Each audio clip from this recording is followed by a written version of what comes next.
سننے کے لیے تیار ہو جائے. آئیے حضرت کا استقبال نعرہ تکبیر نعرہ رسالت سے کرے. نعرہ تکبیر، نعرہ رسالت، یاد شہدائے کربلا، مسلک اعلی حضرت خلیفہ حضور امین شریعت حضرت علامہ ذاکر رضا صاحب قبلہ. نعرہ تکبیر، نعرہ رسالت. سبحان اللہ.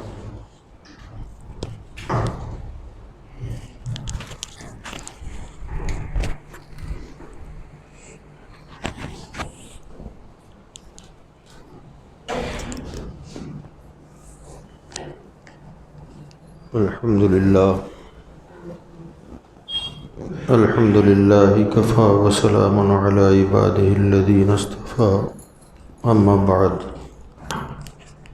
أعوذ بالله من الشيطان الرجيم بسم الله الرحمن الرحيم وكلا وعد الله الحسنى صدق الله مولانا العلي العظيم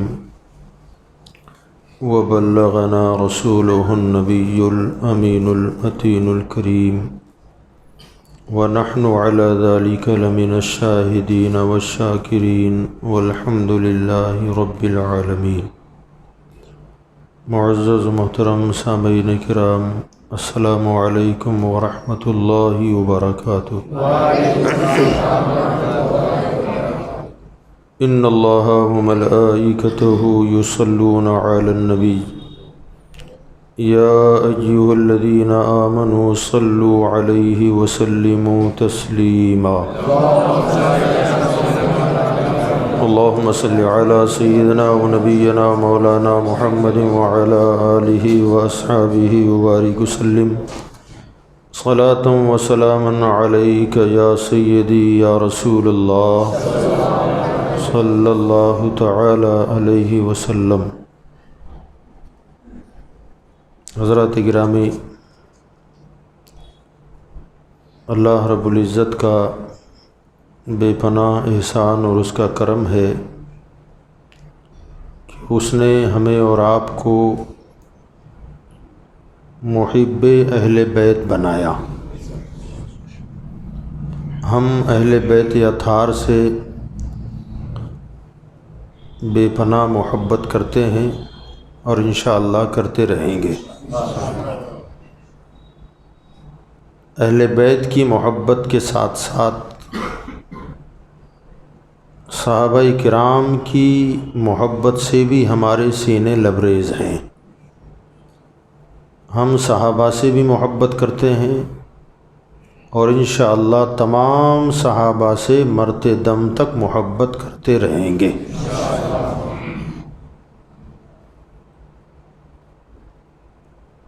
اہل بیت اطہار کے فضائل و مناقب الحمدللہ یہ جو سالانہ پروگرام اس علاقے میں جو پچھلے سال تک میدان میں ہوتا رہا، لیکن اب حالات کے پیش نظر اسے اس مسجد میں منتقل کیا گیا صرف اسی سال کے لیے. اللہ زندگی باقی رکھے تو انشاءاللہ جہاں ہوتا تھا وہیں پھر ہوگا.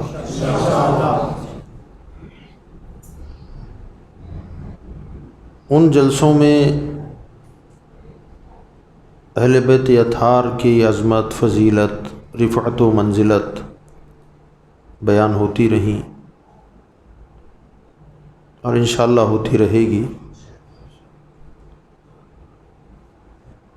انہی جلسوں میں مختلف صحابہ کرام، خاص طور سے کبھی ابو بکر ہیں، عمر ہیں، عثمان ہیں، مولا علی ہیں، ان کا بھی ذکر ایک ایک دن ہم ضرور کرتے تھے.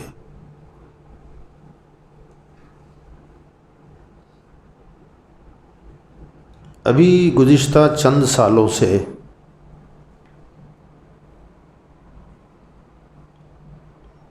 جیسے ہی محرم شریف کا مہینہ شروع ہوتا ہے یا ہونے والا ہوتا ہے، موبائلوں پر طرح طرح کے میسیجز گھومنا شروع ہو جاتے ہیں.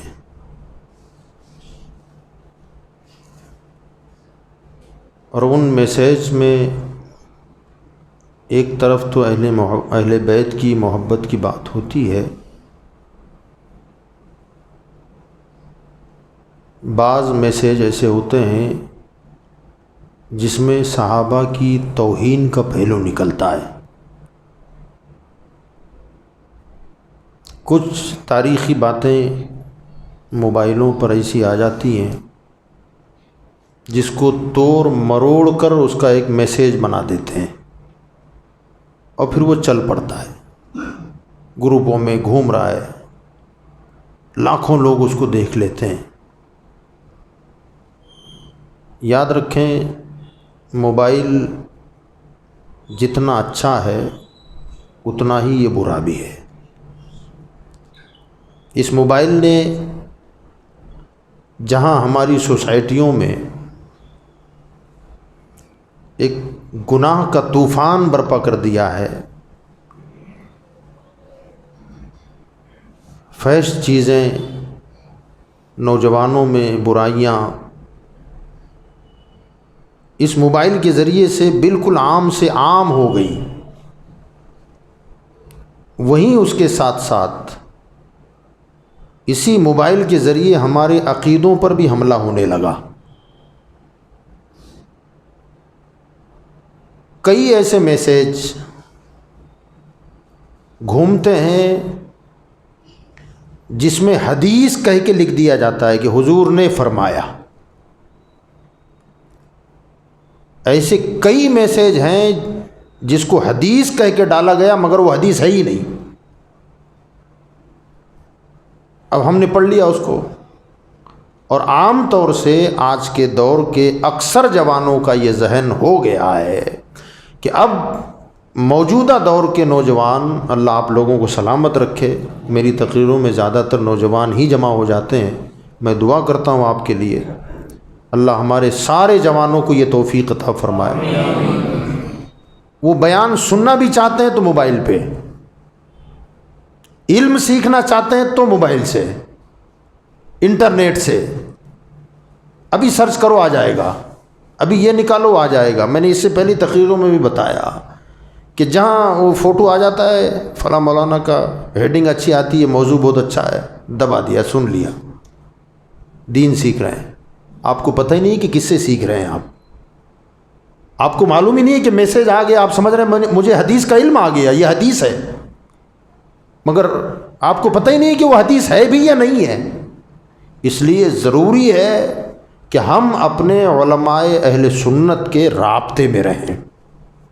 جب بھی کوئی ایسا میسیج آئے اسے فارورڈ کرنا ہوتا ہے۔ بعض لوگ تو غلط میسیج ڈال کر کے اس میں پھر یعنی اپیل کرتے ہیں، گزارش کرتے ہیں کہ اسے آگے بڑھاؤ، اتنا ثواب ملے گا، اتنی نیکیاں مل جائے گی وغیرہ وغیرہ، اور آپ اسے فارورڈ کر رہے ہیں۔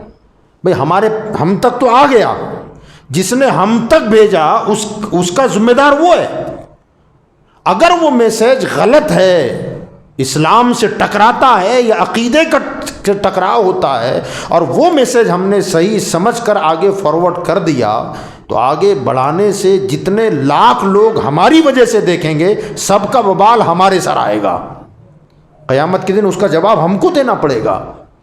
اس لیے ایسے کوئی میسیج اگر آپ کے پاس آئیں تو سب سے پہلے کسی ذمہ دار سنی عالم کو وہ دکھا دیں کہ حضرت یہ صحیح ہے، اگر صحیح ہے تو اسے آگے بڑھائیں آپ، اور غلط ہے تو اسے وہیں ڈیلیٹ کر دیں، اسے رکھنے کی کوئی ضرورت نہیں ہے۔ تو خاص طور سے جب محرم کا مہینہ شروع ہوتا ہے تو اہل بیت کی محبت کی آڑ میں کئی صحابہ کی توہین ہو جاتی ہے۔ خاص طور سے یہ میسیج گھمانے والے شیعہ ہوتے ہیں، ہم کو پتہ ہی نہیں ہے، ہم کو معلوم ہی نہیں ہے کہ میسیج آیا کہاں سے۔ ہم نے تو اہل بیت کی محبت میں پڑھ لیا، دل میں اتار لیا، آگے بڑھا دیا، لیکن ان کی محبت کی آڑ میں عموماً ایسا ہوتا ہے کہ اس میسیج میں حب علی کم ہوتی ہے، بغض معاویہ زیادہ ہوتا ہے۔ علی کی محبت کم ہوتی ہے اور وہ بھی محبت دکھاوے کی ہوتی ہے، اصل چیز کسی صحابی کی توہین کرنا ہوتا ہے، یہ معاملے ہو جاتے ہیں۔ اس لیے یاد رکھیں، کسی بھی میسیج کو پڑھ کر کے آگے بڑھانا یا سیدھے اس پر عمل کرنا شروع کر دینا یا ویسا عقیدہ بنا لینا، یہ ہمارے لیے بہت زیادہ خطرناک ثابت ہو سکتا ہے۔ اس لیے اپنے موبائلوں کو دینی کام کے لیے استعمال کریں اور جو ضرورت ہے اس کے لیے استعمال کریں۔ بیانات سننے ہیں یا مسائل پوچھنے ہیں تو سننے علماء سے پوچھیں، سننے علماء کے رابطے میں رہیں۔ کوئی بھی میسیج پڑھ کر کے فارورڈ مت کر دیں جب تک کہ میسیج کرنے والے کے بارے میں آپ کو پورا پتہ نہ ہو کہ یہ بندہ کون ہے۔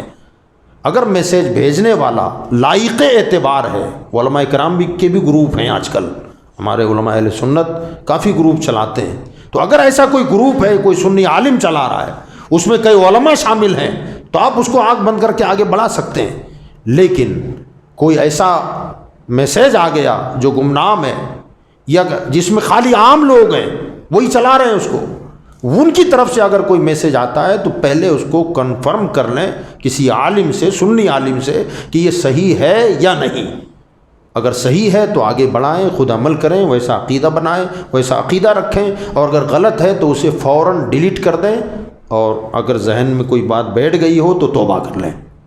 یہ ضروری چیز ہے۔ حضور صلی اللہ علیہ وسلم کے جتنے صحابہ ہیں سب کے سب لائق تعظیم ہیں۔ ان میں سے کسی بھی صحابی کی ہم توہین کرنا تو دور کی بات، ان کی توہین کے بارے میں سوچ بھی نہیں سکتے، تصور بھی نہیں کیا جا سکتا۔ بعض لوگ کربلا کی آڑ میں، یزید کی آڑ میں، یزید کے ابا امیر معاویہ کو برا بولنا شروع کر دیتے ہیں، اڑی تڑی باتیں ان کی شان میں بک دیتے ہیں۔ یاد رکھیں، امیر معاویہ کوئی چھوٹے آدمی نہیں ہے، یہ ہمارے آقا صلی اللہ علیہ وسلم کے بڑے معتمد علیہ صحابی ہیں۔ ان کا شمار ان صحابہ میں ہوتا ہے جن صحابہ پر میرے آقا کو مکمل بھروسہ تھا۔ حضرت امیر معاویہ کوئی یعنی صحابی تو صحابی ہوتا ہے، صحابہ میں بڑے بھی ہوئے ہیں، چھوٹے بھی ہوئے ہیں، لیکن صحابیت کا جو مقام ہے نا، جو درجہ ہے، ادنا سے ادنا صحابی، جو بالکل کم درجے کا صحابی، اس صحابی کے مقام و مرتبے تک دنیا کا کوئی بڑے سے بڑا ولی ہو، قطب ہو، ابدال ہو، غوث ہو، غوث اعظم ہو، اس صحابی کے برابر نہیں ہو سکتا، کیونکہ انہوں نے سرکار کا دیدار کیا ہے، انہوں نے حضور کی صحبت پائی ہے، یہ مقام اور مرتبہ ان کو صحبت رسول سے ملا ہے۔ یہی وجہ ہے کہ حضور صلی اللہ علیہ وسلم نے صحابی اور غیر صحابی کا فرق بتاتے ہوئے کیا ارشاد فرمایا؟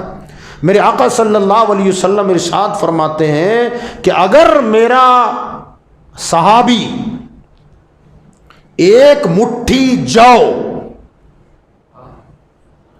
اناجوں میں سب سے سستا اناج جو، ایک جوار ہے، گیہوں ہے، باجرہ ہے، اس سے زیادہ سستی چیز ہے جو، ایک مٹھی جو اگر خیرات کرے اور کوئی غیر صحابی احد پہاڑ کے برابر سونا خیرات کرے تب بھی میرے صحابی کے مرتبے کو نہیں پہنچ سکتا۔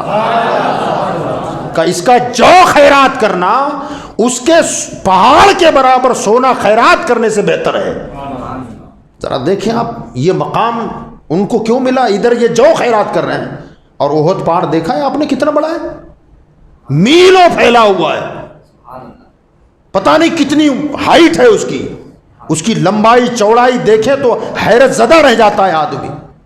آقا فرماتے اس کے وزن کے برابر اگر کوئی غیر صحابی سونا خیرات کرے اللہ کے نام پر، اور میرا صحابی مٹھی پر جو دے دے، فرمایا سونے والا میرے صحابی کے جو کی برابری نہیں کر سکتا۔ یہ صحابی کا مقام ہے۔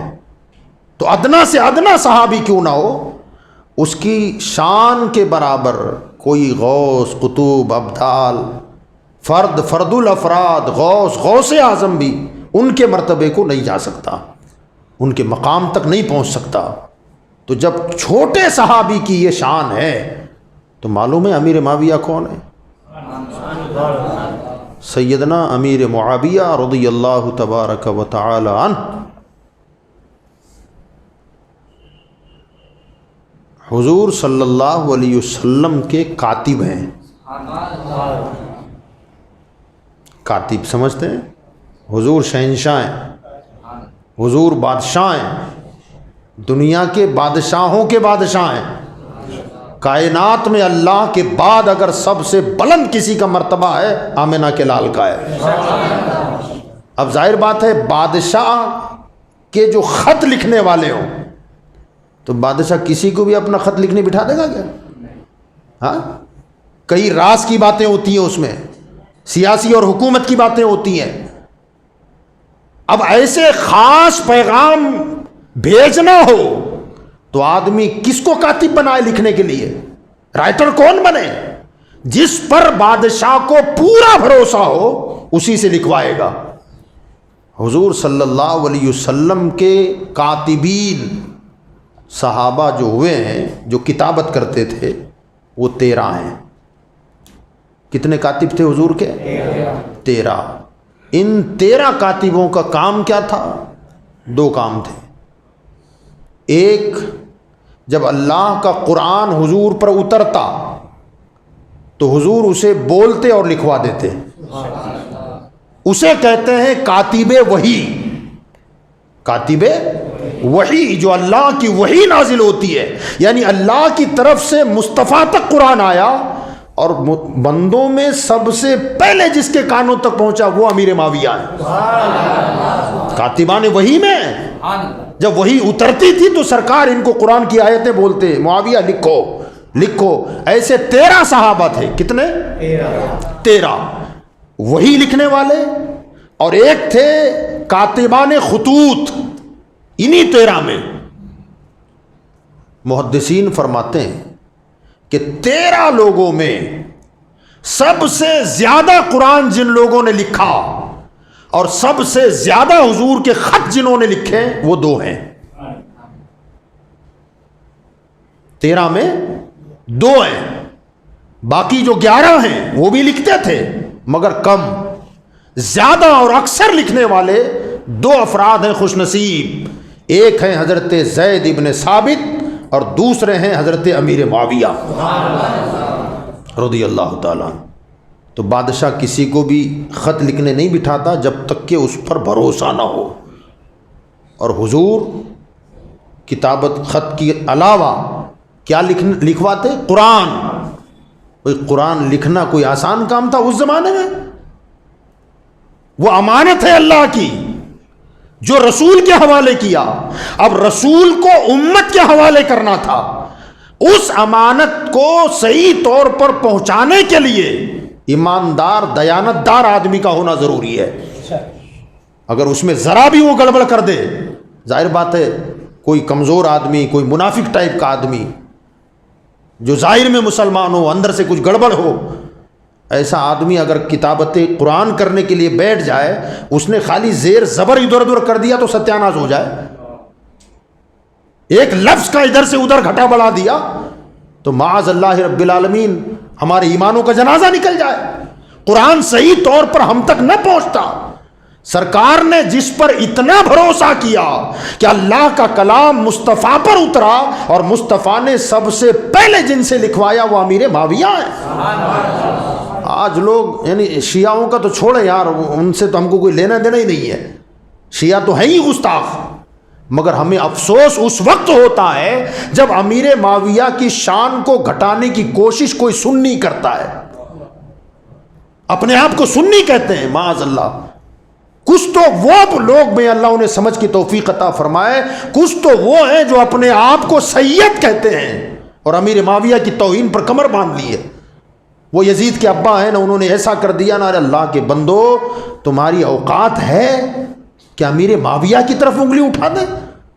امیر معاویہ کاتب وحی ہیں، امیر معاویہ مصطفیٰ کے کاتب خطوط ہیں. اور یہی نہیں، اس کے ساتھ ساتھ امیر معاویہ کا خاندانی طور پر بھی حضور سے رشتہ ہے. حضور صلی اللہ علیہ وسلم کے خاندان میں اوپر ان کے ابا پھر ابا پھر ابا اوپر جو جاتے ہیں دادا پردادا کی طرف، تو سرکار کے چوتھے دادا اور امیر معاویہ کے پانچویں دادا ایک ہی ہیں. یہ خاندان ہے ان کا. سرکار کے چوتھے دادا اور امیر معاویہ کے 5ویں نمبر کے دادا ایک ہیں. یہ تو ہوا باپ کی طرف سے. ماں کی طرف سے بھی یہی حال ہے.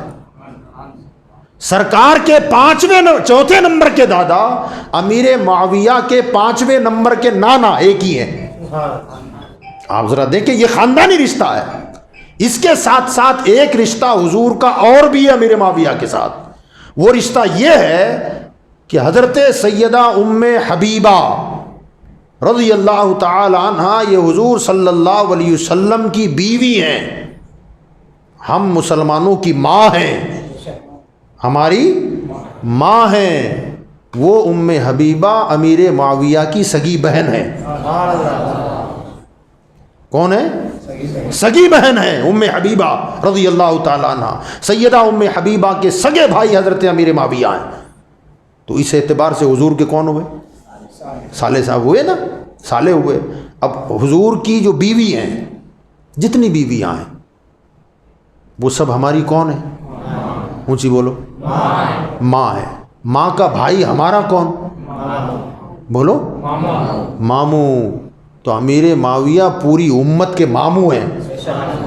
اور یہ میں نہیں کہہ رہا ہوں، حضرت مولانا جلال الدین رومی رحمۃ اللہ علیہ اپنی کتاب مثنوی میں جہاں بھی امیر معاویہ کا ذکر کرتے ہیں تو وہاں خال مومنہ کہہ کے پکارتے ہیں. ساری امت کے ماموں جان نے یوں فرمایا، ساری مسلمانوں کے ماموں نے یوں کہا. تو جہاں سارے مسلمانوں کے ماموں لکھتے ہیں نا، اس سے مراد ہی امیر معاویہ ہوتے ہیں. نعرہ تکبیر، نعرہ رسالت، حسن شہدائے کربلا، شان صحابہ. تو حضرت سیدنا امیر معاویہ رضی اللہ تبارک و تعالی عنہ یہ کوئی چھوٹے صحابی نہیں ہے. اور تمام صحابہ کے بارے میں اجتماعی طور پر اللہ کیا فرماتا ہے؟ ہم یہ کہیں کہ یہ رونگ تھے، وہ سچے نہیں تھے، وہ جہنمی تھے، وہ اہل بیت سے دشمنی کے معاذ اللہ رب، ہماری شان ہے یار ان کے بارے میں کچھ کہیں. نہیں، باقی صحابہ ٹھیک تھے، امیر معاویہ ذرا گڑبڑ تھے. یہ جو ہماری طاقت ہے کہ یہ بولیں، ہماری اوقات ہے کہ ہم یہ بولیں. اب ہم امتی ہو کر کسی صحابی، خاص طور سے امیر معاویہ کا ذکر زیادہ چلتا ہے کہ امیر معاویہ یزید کے ابا تھے نا، یزید کے ابا تھے تو یزید نے برائی کیا تو ذمہ دار باپ ہے. یزید جائے جہنم میں، ہم کو اس سے کیا لینا دینا. مگر جو سچ ہے وہ سچ ہے. یزید بدبخت ہے، لعنتی ہے، جہنمی ہے، مگر امیر معاویہ رضی اللہ تعالی عنہ ہے. یعنی اللہ ان سے راضی ہے، وہ اللہ سے راضی ہے. ہاں، قرآن میں یہ جملہ رضی اللہ تعالیٰ عنہ کا تمام صحابہ کے لیے اللہ نے فرمایا رضی اللہ عنہم ورضوا عنہ، کہ اللہ ان سے راضی ہے اور وہ اللہ سے راضی ہیں. آگے فرمایا وَأَعَدَّ لَهُمْ جَنَّاتٍ تَجْرِي مِن تَحْتِهَا الْأَنْهَارُ، اللہ نے تمام صحابہ سے جنت کا وعدہ کر لیا ہے. اللہ نے ان سے جنت کا وعدہ کر لیا ہے. اور جس آیت کو میں نے خطبے کے بعد پڑھا اس میں بھی یہی وعدہ ہے، وَكُلًّا وَعْدَ اللَّهُ الْحُسْنَى، اللہ نے تمام صحابہ سے جنت کا وعدہ کر لیا ہے. اب ذرا سوچو، امیر معاویہ تو خدا کے فرمان کے مطابق جنت میں گھوم رہے ہیں اور ہم یہاں ان کی برائی کر رہے ہیں. سنی کا شیوا نہیں ہے، سنی یہ کبھی نہیں کرے گا. الحمدللہ ہم نہ شیعہ ہیں نہ خارجی ہیں، ہم اہل سنت ہیں.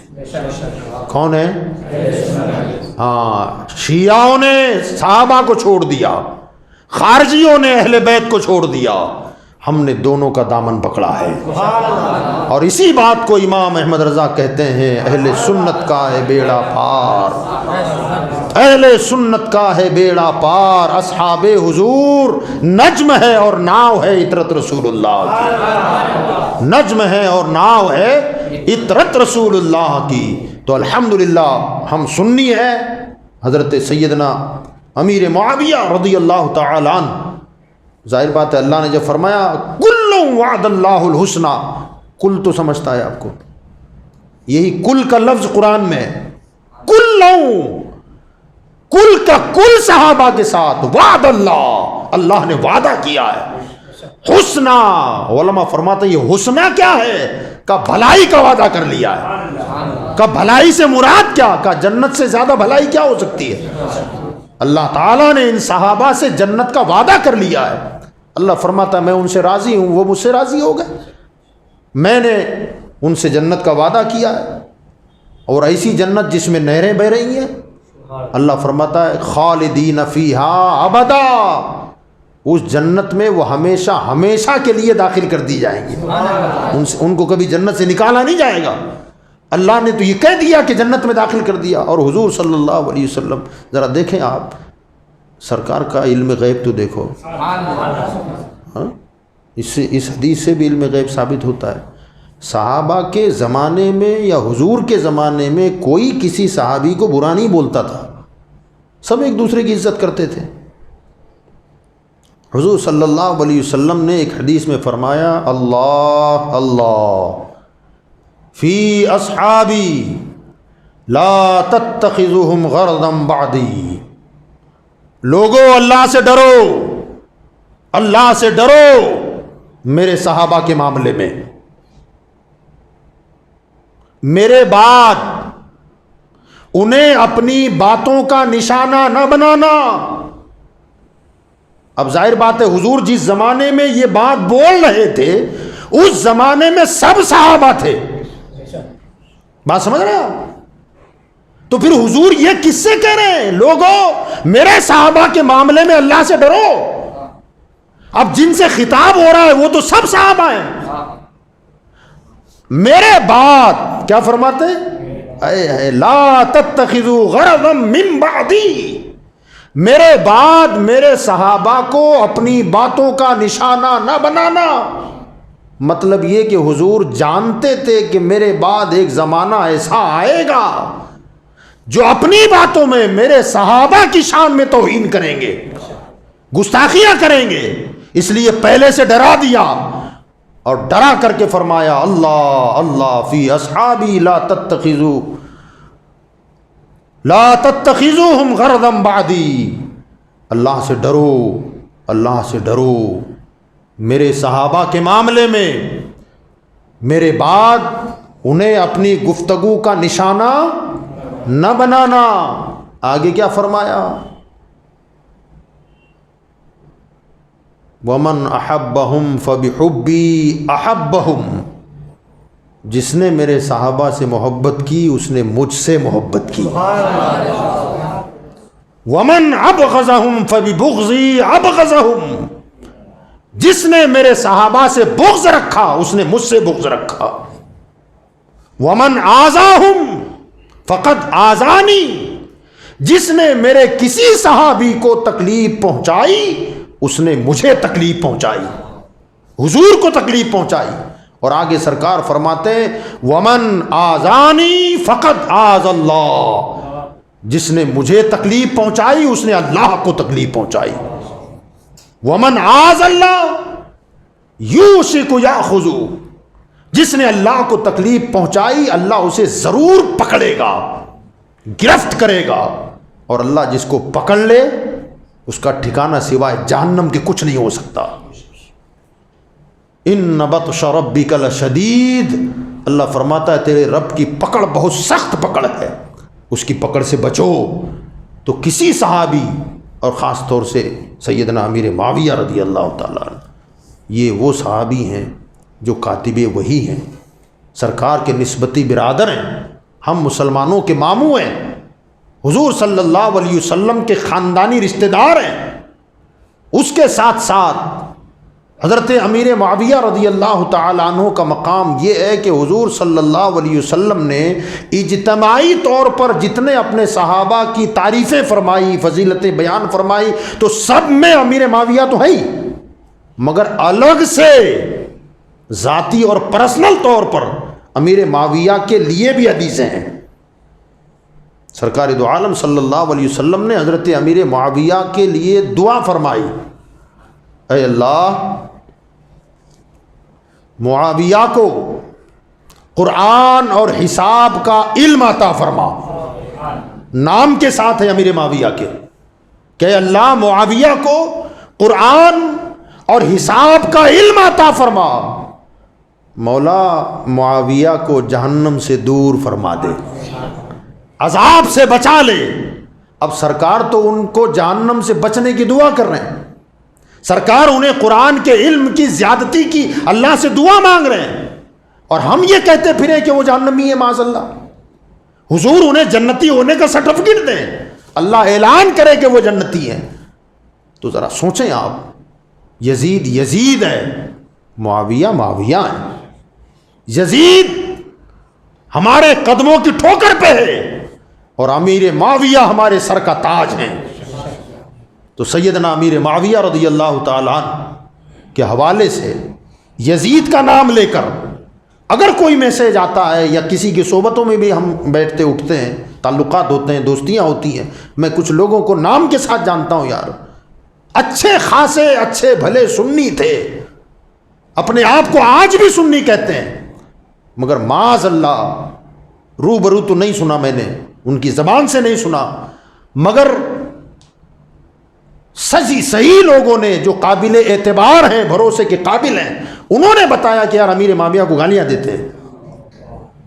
اپنے آپ کو سید بولنے والے بھی ہم نے دیکھے ہیں، سننے میں آ رہا ہے کہ وہ گالیاں دے رہا ہے. اپنے آپ کو پکا سنی کہنے والا امیر معاویہ کی برائی کر رہا ہے. میرے بھائی خدا کے لیے ہمارا کچھ نہیں بگڑے گا، نہ امیر معاویہ کا کچھ بگڑے گا. امیر معاویہ کو تو جنت کا سرٹیفکیٹ مل گیا ہے، وہ تو جنت میں عیش کر رہے ہیں، مگر کیوں ان کی برائی کر کے ہم جہنمی ہو جائیں یار؟ کیوں اپنا عقیدہ برباد کر رہے ہو؟ کیوں اپنی آخرت تباہ کر رہے ہو؟ تو میرے بھائیوں، اگر کوئی بندہ ایسا آپ کے دوستوں میں، آپ کے گروپ میں، اٹھنے بیٹھنے والوں میں ایسا ہو، یا کسی ایسے گروپ میں آپ موبائل کے ذریعے شامل ہو جس میں اہل بیت کی محبت تو آتی ہے، اچھی بات ہے، ان کی فضیلت، ان کی بڑائی ہو، بڑی اچھی بات ہے، مگر ساتھ میں اگر کسی صحابی کے بارے میں ذرہ برابر بھی کہیں توہین سنیں یا دیکھیں تو ایسے دوست سے دوستی توڑ دو اور اس گروپ سے اپنے آپ کو نکال دو. ایسے گروپ کی ہمیں ضرورت نہیں ہے جو ہمیں صحابہ سے دور کر دے، ایسے دوستوں کی ہمیں ضرورت نہیں جو ہمارے دلوں میں صحابہ کے لیے عداوت اور بغض پیدا کریں. حضور رحمت عالم صلی اللہ علیہ وسلم نے ایک مقام پر حضرت سیدنا امیر معاویہ رضی اللہ تعالیٰ عنہ کے لیے دعا کی ہے، اللہ معاویہ کو ہدایت یافتہ اور ہدایت دینے والا بنا دے. دیکھیے حضور کی دعا رد ہوتی ہے کبھی؟ ہاں، اعلیٰ حضرت فرماتے ہیں اجابت کا جوڑا عنایت کا صحرا، اجابت کا جوڑا عنایت کا صحرا، دلہن بن کے نکلی دعائے محمد صلی اللہ علیہ وسلم. حضور کی دعا کبھی رد نہیں ہوتی. وہ امیر معاویہ کے لیے دعا کر رہے ہیں کہ مولا معاویہ کو ہادی اور مہدی بنا، ہدایت یافتہ اور لوگوں کو ہدایت دینے والا بنا. تو پتہ چلا امیر معاویہ خود بھی ہدایت پر تھے اور ان کے ذریعے پتہ نہیں کتنے لاکھوں لوگوں نے ہدایت پائی ہے. تو حضرت سیدنا امیر معاویہ رضی اللہ تبارک و تعالی عنہ اور دیگر صحابہ کرام، ان کا اپنا اپنا مقام ہے، اپنا اپنا درجہ ہے، اپنی اپنی منزلتیں ہیں، اپنی اپنی فضیلتیں ہیں جو ان کو حضور صلی اللہ علیہ وسلم کی صحبت کی بنیاد پر ملی ہے، حضور کی صحبت کی وجہ سے انہیں عطا فرمائی گئی. اگر بعض لوگوں کو یہ شک ہوتا ہے، ڈاؤٹ ہوتا ہے کہ امیر معاویہ صحیح آدمی نہیں تھے، تو میں سامنے والی بات کر دوں جو آپ کے بالکل ذہن میں اتر جائے کہ اگر امیر معاویہ غلط تھے تو امام حسن کے بعد پوری دنیا اسلام کے شہنشاہ کون تھے؟ حضرت عثمان کے بعد علی بنے، حضرت علی کے بعد حضرت امام حسن بنے، امام حسن کے بعد پوری اسلامی دنیا کے کون بادشاہ تھے؟ شہنشاہ کون تھے؟ امیر معاویہ. بولیں کون تھے؟ امیر معاویہ. اور اس زمانے میں ہر ایک کے لیے لازم تھا کہ اپنے بادشاہ کے ہاتھ پر بیعت کریں. کربلا میں جھگڑا کیوں ہوا؟ بیعت نہ کرنے کا ہوا نا. اتنی بڑی جو جنگ ہوئی یزید کے ہاتھ پر بیعت نہ کرنے کی وجہ سے تو کربلا ہوا. اگر بیعت کر لیتے تو کربلا ہی نہیں ہوتا. تو جب یزید امام حسین سے ڈیمانڈ کر رہا ہے کہ میری بیعت کرو، امام حسین نے کیا نہیں. اب یزید سے پہلے تخت پر کون بیٹھا تھا؟ اونچی بولو اور سب مل کے بولیں. امیر معاویہ. تو کیا امیر معاویہ نے حسن و حسین سے بیعت نہیں لی ہوگی؟ لی ہے. ان کے تو دستاویزات آج بھی ہیں کہ امام حسن مجتبیٰ کے پاس جب انہوں نے خلافت کو چھوڑ دیا، اپنی مرضی سے کہا مجھے نہیں چاہیے، میں امیر معاویہ کو دیتا ہوں. ذرا سوچیں، ایک طرف یزید مانگ رہا ہے کہ مجھے ووٹ دو، میری بیعت کرو، چھوٹا بھائی کہتا ہے تو بیعت کے قابل ہی نہیں ہے، اور ایک طرف بڑا بھائی امیر معاویہ کو کہتا ہے کہ حضرت معاویہ یہ خلافت میں آپ کو دے رہا ہوں، آپ کو سونپ رہا ہوں. تو بڑے بھائی اور چھوٹے بھائی ادھر امیر معاویہ کے ہاتھ پر بیعت کر رہے ہیں، اور کربلا میں یزید کی بیعت سے حسین انکار کر رہا ہے. تو سوال یہ ہے کہ امیر معاویہ کی بیعت پہلے کیوں کی، یزید کا انکار کیوں کر رہے ہیں؟ اس کا سیدھا مطلب ہوا کہ حسین امیر معاویہ کو سچا جانتے تھے اور یزید کو جھوٹا جانتے تھے. بات سمجھ رہے ہیں آپ؟ امام حسن اگر امیر معاویہ کو غلط سمجھتے جو آج لوگ باور کرا رہے ہیں، آج چرچا کر رہے ہیں کہ امیر معاویہ رونگ آدمی تھے، غلط آدمی تھے، تو میں یہ کہتا ہوں کہ امام حسن تو پوری خلافت سونپ دیں. کیا الزام لگا دو گے حسن نے غلط کیا؟ ادھر تو چھوٹا بھائی گردن دینے تیار ہے، ہاتھ نہیں دوں گا. اسی ماں کا دودھ حسن نے بھی پیا ہے.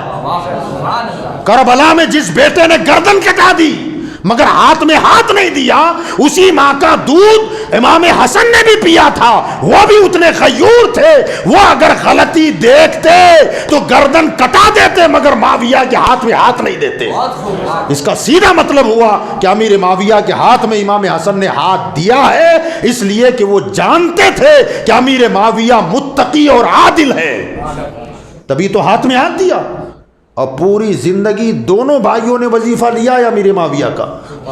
امیر معاویہ رضی اللہ تعالیٰ عنہ نے امام حسن مجتبیٰ کے لیے سالانہ 1,00,000 روپیہ وظیفہ مقرر کیا تھا. 1,00,000 درہم، یعنی یہ آج کا کاغذ والا نوٹ نہیں، وہ سونے اور چاندی کے سکے تھے. 1,00,000 سالانہ. اور یہیں سے آپ امیر معاویہ کی شان کا پتہ خود لگا لیں گے. میں واقعہ سنا رہا ہوں آپ کو. سیاسی کام، حکومت کو سنبھالنا ہے، ان کاموں میں ایک مرتبہ امام حسن کا جو سالانہ وظیفہ تھا نا 1,00,000 روپیہ سالانہ، وہ بھیجنے کے معاملے میں ذرا غفلت ہو گئی. دوسرے کام میں رہے، وہ ذہن سے نکل گیا، ادھر لیٹ ہو گیا، وظیفہ نہیں پہنچا امام حسن کا. جب وظیفہ نہیں پہنچا تو امام حسن کے گھر میں ذرا تنگی آنے لگی. آپ سوچنے لگے یار حضرت امیر معاویہ نے میرا وظیفہ کیوں نہیں بھیجا اب تک، حالانکہ برابر وقت پر بھیجتے ہیں پابندی کے ساتھ، مگر ابھی تک وظیفہ نہیں آیا. تو رات کو کہتے ہیں کہ میرے دل میں خیال آیا کہ یار ان کو ذرا خط لکھ کے یاد دلا دوں، جب خط پہنچے گا تو یاد آ جائے گا، میرا وظیفہ بھیج دیں گے. فرماتے ہیں رات کو سوچا کہ خط لکھنا چاہیے، پھر سوچا کہ صبح لکھ دیتا ہوں. رات کو اوراد و وظائف اور نماز وغیرہ سے فارغ ہو کر میں سویا تو خواب میں میرے نانا جان آ گئے،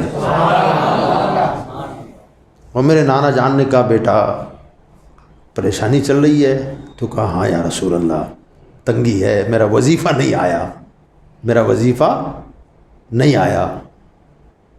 کہا خط لکھنے کا سوچ رہے ہو؟ کہا ہاں یا رسول اللہ میں حضرت امیر معاویہ کو خط لکھنے کا سوچ رہا ہوں. حضور صلی اللہ علیہ وسلم نے فرمایا نہ، خط مت لکھو، بندوں سے مانگنے سے بہتر ہے کہ اللہ سے مانگیں. اپنے بیٹے کو تعلیم دے رہے ہیں. حضور نے خواب میں امام حسن کو ایک دعا سکھائی، فرمایا بیٹا کل سے اس کو پڑھتے رہو، اللہ مشکل آسان کر دے گا. حضرت امام حسن فرماتے ہیں کہ نانا نے جو رات کو دعا مجھے سکھائی تھی میں دوسرے دن سے پڑھنا میں نے شروع کر دی. کہتے ہیں یہ دعا پڑھتے پڑھتے ابھی 1 ہفتہ نہیں گزرا تھا یعنی یہ دعا کا کرنٹ ملک شام میں جا کے لگا. ادھر انہوں نے وظیفہ پڑھنا. ملک شام سے مدینہ بہت دور ہے. مدینہ عرب میں ہے, ملک شام پوری الگ کنٹری ہے. اب جب حکومت ایک ہو گئی تھی تو ملک ایک ہو گیا تھا, لیکن ظاہر بات ہے فاصلہ بہت دور ہے.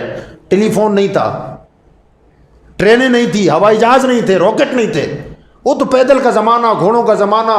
مہینوں بعد آدمی کہیں جا کے یہاں کی خبر وہاں پہنچتی اور ادھر کی ادھر آتی, یہ سلسلہ ہوتا. ظاہر بات ہے اب ملک شام سے جب آدمی وظیفہ لے کے چلا ہوگا تو 1 ہفتہ تو لگنا ہی ہے اس کو. تیز رفتاری سے بھی اگر چلے گا تو 1 ہفتہ لگنا ہے. امام حسن فرماتے ہیں کہ میرے وظیفے کو ابھی 1 ہفتہ مکمل نہیں ہوا تھا, امیر معاویہ کا قاصد آ گیا اور ہر سال 1 لاکھ روپیہ بھیجتے تھے. اس مرتبہ 1.5 لاکھ بھیج دیا. اور ساتھ میں کیا فرمان بھیجا؟ کہتے ہیں شہزادے معافی چاہتا ہوں, سالانہ وظیفہ 1 لاکھ ہے مگر دیری ہوئی اس لیے میں 50,000 زیادہ دے رہا ہوں. یعنی وظیفہ ایسا دیا کہ جس دن شروع کیا ادھر ٹیلی فون پتہ چل گیا کہ یاد آ گیا, اللہ نے یاد دلا دیا کہ امیر معاویہ ان کا وظیفہ باقی ہے. تو ہمیشہ 1 لاکھ بھیجتے تھے, لیکن اس مرتبہ تھوڑا دیر ہو گئی تو 1.5 لاکھ بھیج دیا.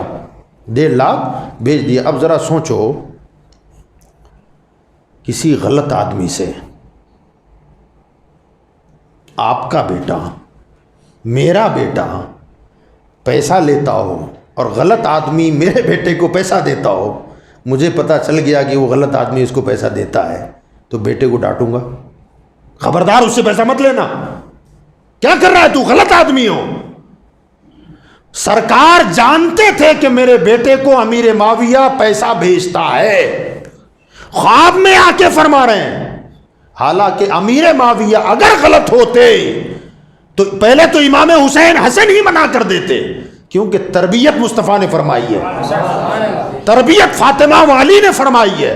اور ایسی تربیت کے امام حسن کے حوالے سے ایک روایت میں امام حسین کے حوالے سے آیا ہے کہ معمولی 1 مرتبہ صدقے کی کھجوریں رکھی تھی اور میں بچہ تھا, چلتے چلتے میں نے 1 کھجور اٹھا لی اور منہ میں ڈال دی. میرے نانا نے مجھے دیکھا, سرکار ساتھ میں تھے. کہتے ہیں جیسے میں نے منہ میں ڈال کر چبانا شروع کیا تو حضور نے منہ میں انگلیاں ڈال ڈال کے نکالی, کہا تھوک تھوک, یہ اہل بیت کے لیے جائز نہیں ہے. یعنی اتنا احتیاط کھانے کے معاملے میں. وہ بھی بچے تھے تب, جو مکلف نہیں ہوتا بچہ, نابالغ بچہ نماز کا مکلف نہیں ہوتا, جو احکام شریعت نافذ ہوتے ہیں چھوٹے بچے پر نافذ نہیں ہوتے, بالغ ہونے کے بعد یہ سارے معاملے ہوتے ہیں. تو وہ فرماتے ہیں جب میں بچہ تھا تب تو مجھے صدقے کی کھجور کھانے نہیں دی, تو اب تو بڑے تھے نا, بال بچے والے تھے, شادی شدہ تھے, اب کسی غلط آدمی کا رقم کھانے کی اجازت دیتے؟ سرکار نے بھی منع نہیں کیا. اور امام حسن کوئی ان پڑھ انگوٹھے چھاپ آدمی تھے کیا جی؟ ہاں میاں, ان کے زمانے میں ان سے بڑا کوئی عالم نہیں تھا. جو باب مدینۃ العلم کا شہزادہ ہو, جس پر وحی اترتی تھی اس کا نواسا ہو, اور نواسا بھی کیسا نواسا, چاہے حسن ہو یا حسین, دونوں کی بات ہے. وہ دہن جس کی ہر بات وحی خدا, وہ دہن جس کی ہر بات وحی خدا, چشم علم و حکمت پہ لاکھوں سلام, وہ زبان جس کو سب کن کی کنجی کہیں, اس کی نافذ حکومت پہ لاکھوں سلام.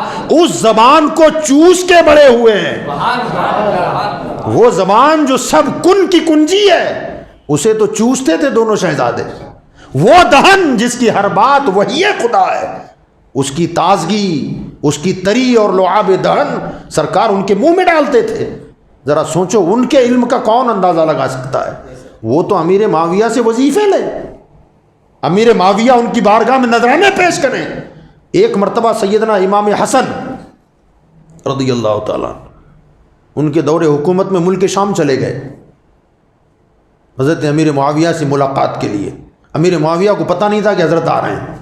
اب شہزادے عمر میں چھوٹے تھے, ظاہر بات ہے حضرت علی اور حضرت امیر معاویہ وغیرہ یہ سارے جو صحابہ تھے یہ دوست تھے, بڑی عمر کے لوگ تھے. اب یہ ان کے بچوں کا دور. تو امام حسن جو ہیں عموماً سارے صحابہ جو تھے، حضرت ابو بکر ہیں، عمر ہیں، عثمان ہیں، حضرت بلال ہیں، بعد میں ان صحابہ کے جو بیٹے پیدا ہوئے نا تو سب ایک دوسرے کو، وہ ان کے ابا کو وہ چاچا بولتے تھے، ان کے ابا کو وہ چاچا بولتے تھے. بس یہی سارے رشتے تھے ان کے.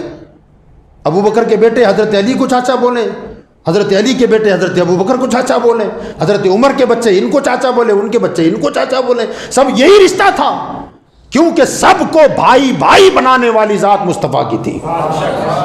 اب ظاہر بات ہے مصطفیٰ ایک ہیں، گویا بمنزل باپ، بمنزل ہاں باپ، مگر ہم کہہ نہیں سکتے حضور کو باپ. مگر حقیقت یہ ہے کہ روحانی طور پر پوری امت کے باپ مصطفیٰ ہیں. سچائی یہ ہے. کیونکہ اس کو تو آپ ایسے بھی سمجھ سکتے ہیں، حضور کی ساری بیویاں ہماری کون ہیں؟ اونچی بولو. تو ماں کا شوہر کون ہوا ہمارا؟ باپ ہی ہوا نا. ظاہر بات ہے باپ ہوئے. اس اعتبار سے بھی سمجھنے کے لیے آپ کو مدد مل جائے. بہرحال لیکن ہم حضور کو ابا نہیں کہہ سکتے، حضور کو باپ نہیں کہہ سکتے، ان کی بیویوں کو ماں کہہ سکتے ہیں. یہ اجازت ہے شریعت کے اعتبار سے. تو بہرحال میں یہ بتا رہا تھا کہ حضرت سیدنا امام حسن مجتبیٰ ملک شام کے لیے نکلے. امیر معاویہ کو پتہ ہی نہیں تھا کہ آ رہے شہزادے.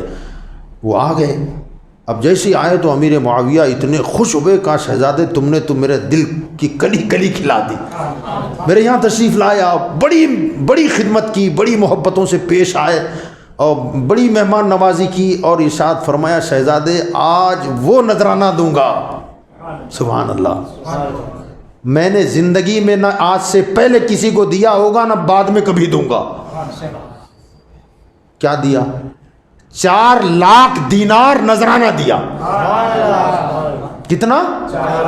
کا زندگی میں نہ پہلے کسی کو دیا ہوگا نہ بعد میں کسی کو دوں گا، اتنا دوں گا. 4 لاکھ دینار یعنی 4 لاکھ سونے کے سکے، سونا 4 لاکھ سکے بطور نذرانہ. جو سالانہ وظیفہ تھا وہ الگ. ذرا سوچیں آپ، اگر امیر معاویہ غلط ہوتے تو کیا امام حسن وہ نذرانہ لیتے؟ بولیے نہیں لیتے. اور امیر معاویہ کے دل میں اگر امام حسن کے لیے، حسین کے لیے ذرا سی بھی نفرت ہوتی تو کیا نذرانہ دیتے؟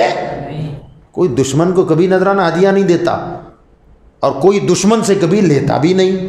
تو اس کا مطلب یہ ہے کہ وہ سب کے سب آپس میں شیر و شکر تھے اور ہم ان کی برائیاں کر رہے ہیں.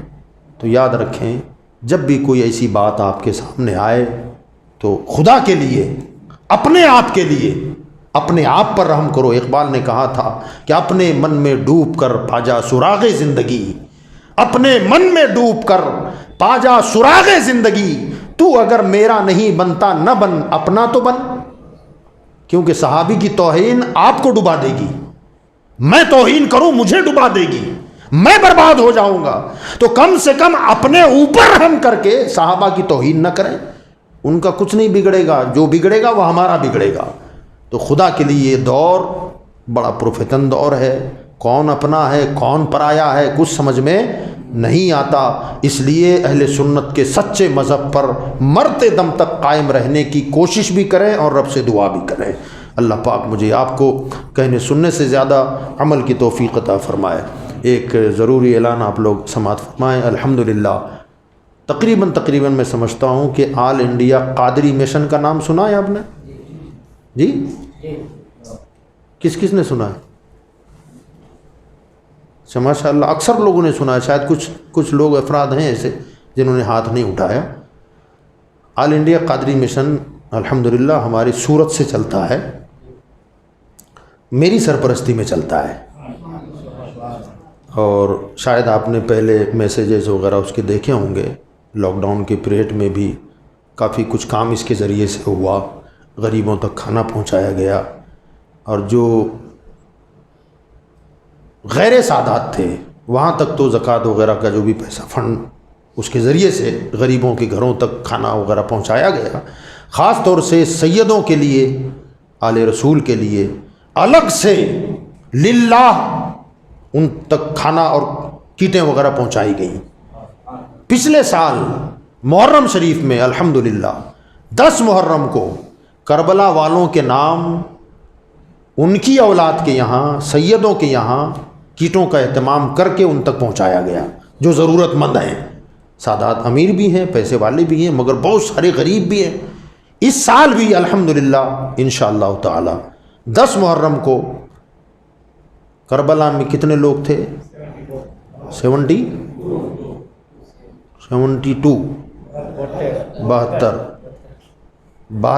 کربلا والوں کے نام، 72 سید فیملیوں کو آل انڈیا قادری مشن کی جانب سے انشاءاللہ اناج، یعنی گھر کا سارا سامان اس میں رہے گا، وہ کیٹیں انشاءاللہ ان تک خدمت کے طور پر پہنچائی جائے گی، جو ضرورت مند ہوں گے ان تک دی جائے گی۔ بہرحال یہ کام آل انڈیا قادری مشن کرتی ہے، انشاءاللہ کرتی رہے گی۔ مدارس چلتے ہیں اس کے زیر اہتمام، اسکول چلتا ہے، اسی کے زیر اہتمام کئی مساجدوں کی تنخواہیں باقاعدہ پابندی کے ساتھ ہم پہنچا رہے ہیں۔ اللہ اس کام کو اور آگے بڑھائے۔ آپ چاہتے ہیں کہ ایسا دینی کام ہوتا رہے؟ ہفتہ واری اجتماعات پابندی کے ساتھ ہوتا ہے، عورتوں میں بھی ہوتا ہے، مردوں میں بھی ہوتا ہے، علماء کو بلایا جاتا ہے۔ کبھی میں خود پہنچ جاتا ہوں، کبھی میں نہ پہنچ سکوں تو دوسرے ہمارے علماء اہل سنت تشریف لاتے ہیں اور اپنے مواعظ حسنہ سے نوازتے ہیں ہماری عوام کو۔ تو آپ چاہتے ہیں کہ میں سمجھتا ہوں کہ یہ کام جو ہے جتنے کم لوگ کریں گے اتنا چھوٹا ہوگا، جتنے زیادہ لوگ ہوں گے اتنا بڑا کام ہوگا۔ تو آپ چاہتے ہیں کہ ہمارے ساتھ جڑ کے کام کریں؟ آپ کون کون چاہتا ہے؟ ماشاءاللہ سبھی چاہتے ہیں۔ اللہ آپ کو سب کو جزائے خیر عطا فرمائے۔ تو باہر اس کے ممبرشپ کا فارم ہوگا، آل انڈیا قادری مشن فارم، وہ آپ کو لینا ہے اور اس کو آپ کو بھرنا ہے۔ اس میں آپ کا نام ہوگا، پتہ ہوگا، فون نمبر ہوگا، آپ کی تعلیمی لیاقت کتنی ہے، کیا پڑھا ہے آپ نے۔ کچھ نہیں پڑھا ہے تو چوکڑی مار دیں، کوئی فرق نہیں پڑتا۔ جو پڑھے ہیں 5 پڑھے ہیں تو 5 لکھ دیں، 7 پڑھے ہیں 7 لکھ دیں، گریجویشن پورا کیا ہے وہ لکھیں، ہے نا، اس کو آپ لکھیں۔ تو اس میں پورا فارم ہے، وہ بھر کر کے آپ یہاں ہمارے جو افراد ہیں ان کے پاس جمع کرا دیں، اور اگر یہاں جمع نہیں کرا سکتے، آج نہیں تو کل جمع کرائیں، کل نہیں تو پرسوں، پھر پروگرام شاید ہوگا نا پرسوں، ہاں پرسوں اس میں جمع کرا دیں۔ اگر یہ 2 دنوں میں یہاں نہیں جمع کرا سکتے آپ تو یہ فارم آپ قادری مکتب، آل انڈیا قادری مشن کا ایک مکتب ہے، قادری مکتب جو خواجہ دانا درگاہ روڈ پر ہے، وہاں بھی لا کے آپ جمع کرا سکتے ہیں، تاکہ ہم سب مل کر قطرہ قطرہ جڑے گا تو دریا ہو جائے گا، وہ دریا سمندر ہو جائے گا۔ انشاءاللہ بڑے لیول پر ہم مل جل کر دین و سنیت کا کام کریں گے، مسلک اعلیٰ حضرت کی ترویج و اشاعت کریں گے، اور اہل سنت کو جوڑنے کا کام ہمارا پہلا ہوگا۔ یہ جو کام ہم نے بتایا یہ فروعی کام ہے ہمارے، یہ تو کرنا ہی ہے ہم کو، لیکن سب سے بنیادی کام یہ ہے کہ اہل سنت کا جو شیرازہ بکھر رہا ہے اسے متحد کرنا ہے۔ بس ہم ایک ہو جائیں، اور خدا کی قسم کہتا ہوں، میرا ایمان یہ کہتا ہے کہ جتنے باطل فرقے ہیں نا، جھوٹے فرقے، ان کی کمر توڑنے کے لیے اہل سنت کا ایک ہو جانا کافی ہے۔ الگ سے ان سے لڑائی لڑنے کی ضرورت ہی نہیں ہے، خالی اہل سنت ایک ہو جائیں تو یہ سب واگڑوں کے جنازے نکل جائیں، کچھ نہیں بچے گا ان کے پاس۔ مگر ہمارا شیرازہ بکھرا ہوا ہے، الگ الگ جماعت ایک ہے مگر سب بکھرے ہوئے ہیں۔ ہمیں ایک ہونے کی ضرورت ہے۔ آل انڈیا قادری مشن کا سب سے پہلا مقصد مسلک اعلیٰ حضرت کی ترویج و اشاعت اور کل اہل سنت میں متحد اتحاد پیدا کرنا، علماء کو جوڑنا، یہ ہمارا پہلا مقصد ہے، عوام اہل سنت کو جوڑنا۔ تو آپ سے میری گزارش ہے کہ جاتے جاتے فارم ضرور بھریں اور وہ ہم تک پہنچائیں، تاکہ آپ کا نام، ایڈریس وغیرہ ہمارے پاس رہے۔ جب بھی کوئی دینی کام کے لیے آپ کو آواز دیا جائے تو حسین کے نام پر لبیک کہتے ہوئے حاضر ہو جائیں گے انشاءاللہ۔ انشاءاللہ کوئی آپ کی یعنی یہ ڈرنا مت کہ کوئی بڑا کام نہ سونپ دیں، کوئی اتنا بڑا کام آپ کو نہیں سونپا جائے گا جو آپ کی برداشت سے باہر ہو، طاقت سے باہر ہو۔ سب مل جل کر، میں سمجھتا ہوں تھوڑا تھوڑا جمع ہو جائے تو کام بڑا ہو جائے، ہے نا۔ تو انشاءاللہ زیادہ آپ کے جیب پر بھی ہم وزن نہیں ڈالیں گے، خالی آپ کا وقت مانگیں گے۔ جیسے آپ بغیر بلائے اب آ رہے ہیں، ابھی تو ہم نے آپ کو بلایا نہیں، بلکہ یہاں کی جو انتظامیہ ہے اللہ ان کا بھلا کرے، ہر سال بڑی پابندی کے ساتھ، بڑی محنتوں کے ساتھ یہ جشن مناتے ہیں۔ اللہ ان کو کربلا والوں کا خوب فیضان عطا فرمائے، جیسے تیسے بھی کرتے رہتے ہیں، ہمیشہ بڑی شان و شوکت کے ساتھ کرتے ہیں۔ اس سال حالات بڑے بگڑے ہوئے تھے مگر پھر بھی یہاں کے جوانوں نے ہمت نہیں ہاری، میں ان کی ہمتوں کی داد دیتا ہوں۔ اللہ ان جوانوں کو سلامت رکھے، ہمت نہیں ہاری، اور خاص طور سے اس کا سہرا ہمارے سید صاحب کے سر جاتا ہے۔ اللہ تعالیٰ انہیں کی علم میں، عمر میں، عمر میں برکتیں عطا فرمائے، اور یہاں کے نوجوان بالکل سید صاحب سے بھڑے ہوئے ہیں، لگے ہوئے ہیں، جڑ کر کے کام کر رہے ہیں، اللہ سب کو سلامت رکھے الحمدللہ۔ تو خاص طور سے یہاں کی جو انتظامیہ ہے کہ نہیں، موبائل پہ میسیج بھی نہیں چھوڑنا ہے، بلانا بھی نہیں ہے، اعلان بھی نہیں کرنا ہے۔ پہلے تو میں خود بھی ڈر گیا کہ لوگ آئیں گے کیسے، تو کہ حضرت اگر میسیج چھوڑیں گے تو خوب آ جائیں گے، پھر سنبھالنا مشکل ہوگا، روڈ کی مسجد ہے، حالات ایسے ہیں۔ میں نے کہا بھائی ٹھیک ہے، الحمدللہ آپ کو کسی نے بلایا نہیں مگر مسجد بھر گئی ہے، ہاں؟ تو بس ہمارا مقصد ہے کہ آپ کم سے کم ٹچ میں رہیں، ہمارے رابطے میں رہیں گے آپ، میں آپ کے رابطے میں رہوں گا انشاءاللہ، ہمارے مولانا وسیم رضا صاحب آپ کے رابطے میں رہیں گے، تو ہم سب ایک دوسرے کے رابطے میں رہیں گے تو کأنہم بنیان مرصوص، کیا کہتے ہیں؟ اللہ فرماتا ہے سیسا پلائی ہوئی دیوار بن جاؤ، کیا بنو؟ سیسا پلائی ہوئی۔ اور میں نے کبھی بہت لمبا ٹائم ہو گیا، 4 مصرے لکھے تھے میں نے اس پر، سنا دوں؟ نفرت کی ذرا سی چنگاری سینے میں بڑی ہو جاتی ہے، نفرت کی ذرا سی چنگاری سینے میں بڑی ہو جاتی ہے، نازک نازک پھولوں کی لڑی لوہے کی کڑی ہو جاتی ہے، مل جل کے کرو تعمیر مذہب ہے دوست تم تو انسان ہو، پتھر بھی جمع ہو جائیں تو دیوار کھڑی ہو جاتی ہے۔ تو انشاءاللہ آل انڈیا قادری مشن کے ممبران بنیں گے آپ انشاءاللہ۔ کھڑے ہو جائیں، صلاۃ والسلام کی۔